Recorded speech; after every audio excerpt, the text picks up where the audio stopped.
सभी को एक बार फिर से नमस्कार। ज्ञानांजलि के इस ज्ञान पटल पर, इस पावन पटल पर मैं डॉक्टर विमल ढोंडियाल एक बार फिर उपस्थित हूँ आपके सामने लेकर के श्रीमद् भागवत महापुराण का अग्रिम भाग।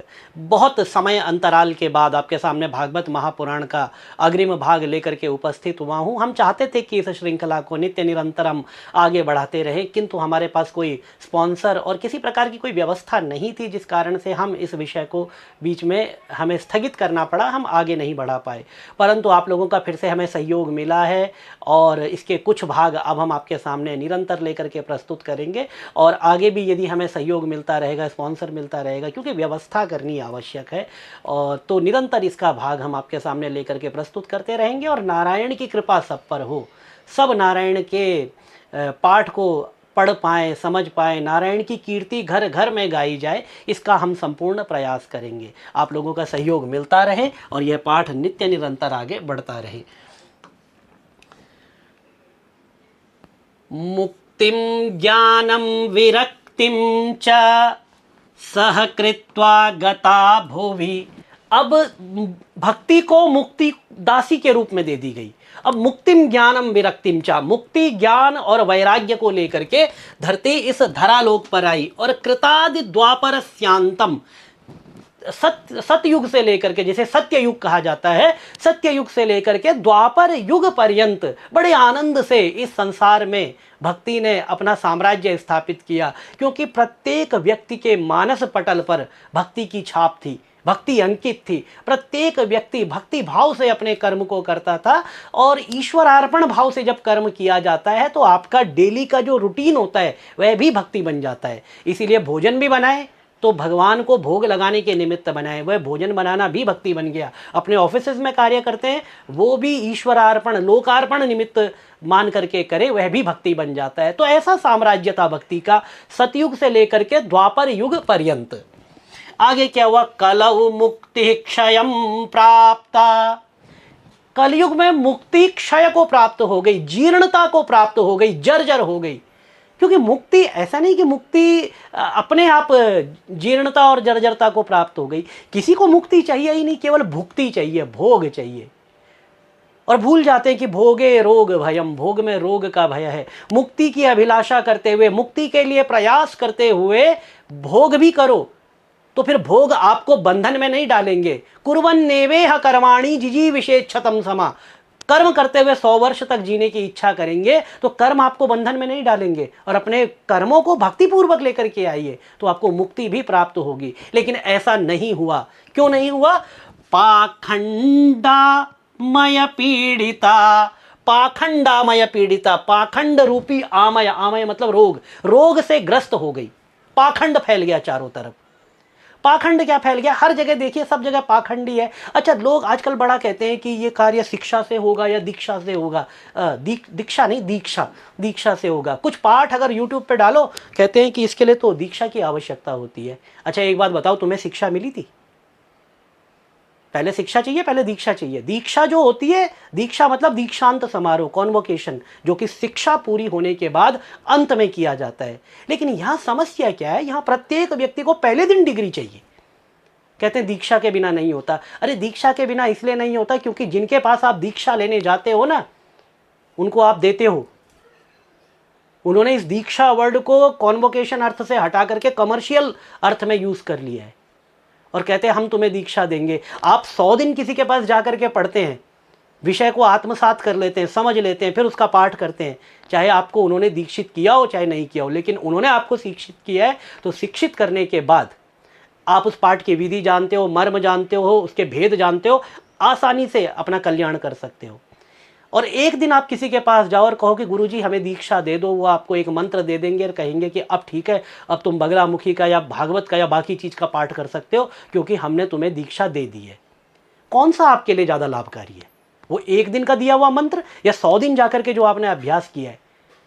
लेकिन प्रत्येक व्यक्ति दीक्षा के पीछे भाग रहा है, शिक्षा के पीछे भाग ही नहीं रहा है। इसीलिए शिक्षा आवश्यक है। दीक्षा एक कमर्शियल वर्ड है जो कि आपको प्राप्त होता है, और उससे क्या होता है कि कहीं ना कहीं दीक्षा देने वाले को लाभ होता है। बचिए इन चीज़ों से और भगवान का स्तवन कीजिए। जहाँ तक हो सके ज्ञान की साधना कीजिए, ज्ञान की उपासना कीजिए, ज्ञान को प्राप्त करने का प्रयास कीजिए। त्वदाज्ञया गता शीघ्रम वैकुंठम पुनरेव सा। और आपकी आज्ञा से हे भक्ति, वो मुक्ति जो है आपकी आज्ञा से वापस वैकुंठ चली गई। ये भागवत महापुराण प्रमाण है। अगर कोई आपको ये कहता है मैं आपको मुक्ति दिलाऊंगा, मैं आपको मुक्ति के दरवाजे पर लेके जाता हूँ, कैसे दिलाएगा? क्योंकि भागवत में प्रमाण है कि त्वदाज्ञया गता शीघ्रम वैकुंठम, भक्ति तो मुक्ति तो वैकुंठ चली गई।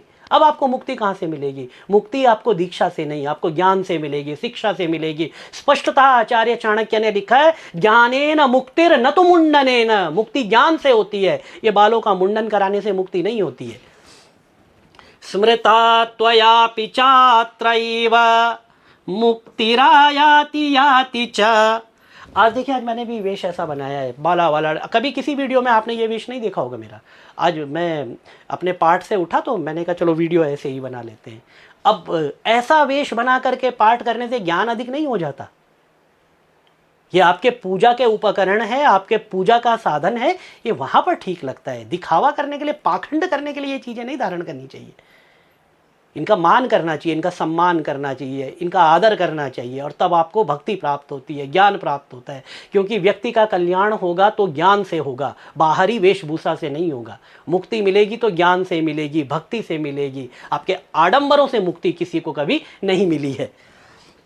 स्मृता त्वयापि चात्रैव मुक्तिरायाति याति च पुत्रीकृत्य त्वयैमौ च पार्श्वे स्वस्यैव रक्षितौ। इस लोक में भी तुम्हारे स्मरण करने से ही वह आती है। मुक्ति कैसे आती है? जब भक्ति का स्मरण किया जाता है तो मुक्ति आती है। जब तक भक्ति का स्मरण नहीं करेंगे तब तक मुक्ति प्राप्त नहीं होती है और फिर चली जाती है। किंतु इन ज्ञान वैराग्य को तुमने पुत्र मानकर अपने पास ही रख छोड़ा है। ज्ञान और वैराग्य भक्ति के पुत्र है, तुमने इनको पुत्र मान लिया और अपने पास ही रख लिया। जबकि मुक्ति को आपने क्या किया? वैकुंठ भेज दिया। क्योंकि पहले व्यक्ति को क्या प्राप्त करना है? भक्ति प्राप्त करनी है। भक्ति के लिए ज्ञान की आवश्यकता पड़ेगी, वैराग्य की आवश्यकता पड़ेगी। अच्छा, वैराग्य अपने सब कर्मों को छोड़ करके योगी बन जाना नहीं है। विरक्त भाव, अनासक्त रहना, और अनासक्त भाव से अपने कर्म को करना। बंधन, कर्म तो करना लेकिन कर्म बंधन में ना पड़ना, ये वैराग्य है। और इसके बाद व्यक्ति कहीं मुक्ति का अधिकारी होता है। इसलिए मुक्ति को भेज दिया, ज्ञान वैराग्य को साथ में रखा। क्योंकि संसार चलेगा तो ज्ञान से चलेगा और वैराग्य से चलेगा। उपेक्षातः कलौ मंदौ वृद्धौ जातौ सुतौ तवा तथापि चिंतां मुञ्चत्वा मुपायं चिंतयाम्यहम्। तथापि तुम चिंता का त्याग कर दो। हे भक्ति, नारद जी कहते हैं कि तुम चिंता का त्याग कर दो। उपायम चिंतयाम्यहम्, मैं कोई उपाय सोचता हूँ, विचार कर रहा हूँ, चिंतन कर रहा हूँ। फिर भी कलयुग में इनकी उपेक्षा होने के कारण तुम्हारे ये पुत्र उत्साहहीन और वृद्ध हो गए हैं। कारण क्या था? कलयुग में ज्ञान और वैराग्य दोनों ही उत्साहहीन हो गए। क्योंकि वैराग्य तो कहीं है नहीं, और ज्ञान की बात करें तो ज्ञान कहाँ रह गया? सुने सुनाए मैसेजेस में। हमारे यहाँ तो ऐसा करते हैं, या फिर हमने तो ये सुना है। अरे तुमने सुना क्यों? तुमने पढ़ा क्यों नहीं? पुस्तकें नहीं थी? आजकल तो चैट जीपीटी है, जेमिनाई है, जाकर के देखिए, पढ़िए, समझिए, तब विचार कीजिए। हमने तो ऐसा सुना है। ये ज्ञान का स्वरूप नहीं है, ये आडंबर का स्वरूप है।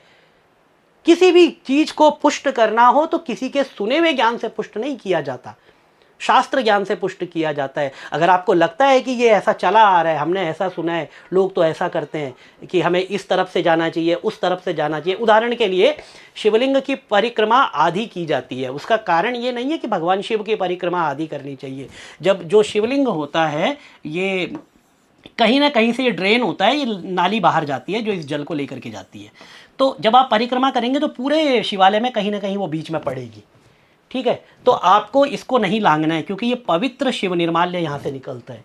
इस कारण से आप यहाँ तक आते हैं और फिर यहाँ से वापस इस तरह से एक परिक्रमा करते हैं। लेकिन लोग इस तथ्य को नहीं समझते। वो अपने घर में भी उन्होंने अपनी थाली में शिवलिंग रखे, सारा जल इसी में गिर रहा है, यहाँ से वो बाल्टी अपनी कटोरी गिलास से उठा करके इस बाल्टी में भर के उसको दूर कर देते हैं। अब इसमें क्या हो रहा है, जल जो भर रहा है वो बाल्टी में बाहर चला जा रहा है जहाँ पे उनको रखना है। कहीं पर भी कोई ड्रेन नहीं बन रहा है कि आपको लांघना पड़े। अब घर में उनको शिव पूजन करवाओ तो वो कहते हैं यहाँ पर आधी परिक्रमा करेंगे। कहते हैं गुरुजी हमने तो सुना है कि आधी परिक्रमा करते हैं भगवान, अच्छा कुछ तो विश्वास से आधी परिक्रमा करते हैं, आप पूरी क्यों करवा रहे हैं? अरे आधी परिक्रमा करने का कारण है ये जो यहाँ से जल जा रहा है, शिव निर्माल्य जा रहा है। यहाँ कौन सा निर्माल्य जा रहा है कि आप आधी परिक्रमा कर रहे हैं? यहाँ पर तो पूरी परिक्रमा। तो लॉजिक को नहीं समझना, लॉजिक को समझे बिना केवल जो है हमने ऐसा सुना है, लोग ऐसा करते हैं, इसको छोड़ दीजिए। आप शास्त्र पढ़िए, समय ना हो तो चैट जीपीटी, जेमिनाई, जो भी एआई टूल आपके पास है उसका प्रयोग कीजिए। और बहुत इजीली आजकल पीडीएफ उपलब्ध हो जाती है, पीडीएफ देखिए अगर आपको पुस्तक नहीं खरीदनी है तो, और फिर उसके बाद ज्ञान प्राप्त कीजिए, फिर अपने जीवन में उतारिए। तब आडंबर और पाखंड चला जाएगा, केवल आपका ज्ञान रह जाएगा। और भक्ति के ये जो पुत्र हैं ना, जो कलयुग में इनकी उपेक्षा हो गई है, ये फिर से युवा हो जाएंगे, फिर से तरुण हो जाएंगे, फिर से अपने वैभव को प्राप्त कर लेंगे यदि हम ज्ञान प्राप्त करने का प्रयास करें तो। आइए आगे बढ़ते हैं। कलिना सदृशः कोपि युगो नास्ति वरानने, तस्मिंस्त्वां स्थापयिष्यामि गेहे गेहे जने जने। कलयुग के समान कोई दूसरा युग नहीं है हे बाले, हे भक्ति। कलयुग के समान कोई दूसरा युग नहीं है जिसमें कलयुग केवल नाम आधारा, केवल भगवान का नाम स्मरण करने मात्र से व्यक्ति को मुक्ति प्राप्त हो जाएगी। इसीलिए तथापि त्वाम, ये कहते हैं कि तस्मिन् त्वाम स्थापयिष्यामि, मैं तुम्हारी स्थापना करूंगा। गेहे गेहे जने जने, प्रत्येक घर में, प्रत्येक व्यक्ति के अंदर मैं प्रयास करूंगा कि भक्ति की स्थापना की जाए। क्योंकि कलयुग में यदि भक्ति प्राप्त हो गई तो समझ लेना मुक्ति फिर उसकी दासी बन जाती है, उसे मुक्ति भी प्राप्त हो जाती है। और भक्ति के लिए ज्ञान वैराग्य का पुष्ट होना आवश्यक है। तो नारद जी कहते हैं कि मैं ऐसा प्रयास करूंगा। आइए आगे बढ़ते हैं।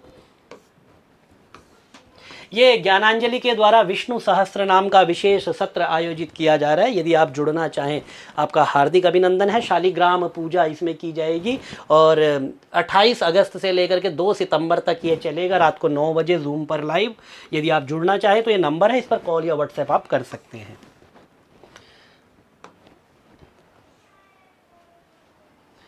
अन्य धर्मांस तिरस्कृत्य पुरस्कृत्य महोत्सवान् तदा नाहं हरेर्दासो लोके त्वां न प्रवर्तये। अन्य सब धर्मों को दबाकर और भक्ति विषयक महोत्सवों को आगे रखकर यदि मैंने लोक में तुम्हारा प्रचार न किया तो मैं श्री हरि का दास नहीं। यदि मैंने लोक में भक्ति का प्रचार नहीं किया, और नारद जी प्रसिद्ध हैं भक्ति के प्रचार के लिए, लेकिन भक्ति का प्रचार कैसे होगा? नारद जी ने आकर के भक्ति का प्रचार किया। अब व्यक्ति का कर्तव्य है कि भक्ति के साथ साथ ज्ञान और वैराग्य को भी पुष्ट करे। और नारद जी का ये कर्म सफल क्यों हुआ? क्योंकि नारद जी ने ये कर्म लोक कल्याण के लिए किया, भक्ति के कल्याण के लिए किया, अपने कल्याण के लिए नहीं, अपने स्वार्थ के लिए नहीं। क्योंकि जब व्यक्ति का कर्म निस्वार्थ बन जाता है तो ईश्वर आकर के उसके कर्म को पूर्ण करवाता है। त्वदन्विताश्च ये जीवा भविष्यन्ति कलाविह पापिनोऽपि गमिष्यन्ति निर्भयं कृष्ण मंदिरम। इस कलयुग में जो जीव तुमसे युक्त होंगे वे पापी होने पर भी बेखटके भगवान श्री कृष्ण के अभय धाम को प्राप्त होंगे। यदि व्यक्ति पापी है लेकिन भक्ति पूर्वक आचरण करता है, भक्ति का साम्राज्य स्थापित करने में नारद जी का सहयोग करता है, तो वह भी श्री कृष्ण मंदिरम, भगवान श्री कृष्ण के दिव्य गोलोक धाम को, वैकुंठ धाम को प्राप्त होंगे। बस भक्ति जो है अटूट होनी चाहिए, क्योंकि भवानी शंकरौ वंदे, श्रद्धा पूरी होनी चाहिए, श्रद्धा विश्वास रूपिणौ, क्योंकि भवानी शंकर ही श्रद्धा और विश्वास हैं। और श्रद्धा और विश्वास यदि मजबूत है तो व्यक्ति को निसंदेह एक ऐसी भक्ति प्राप्त होती है जो उसको मोक्ष का अधिकारी बना देती है।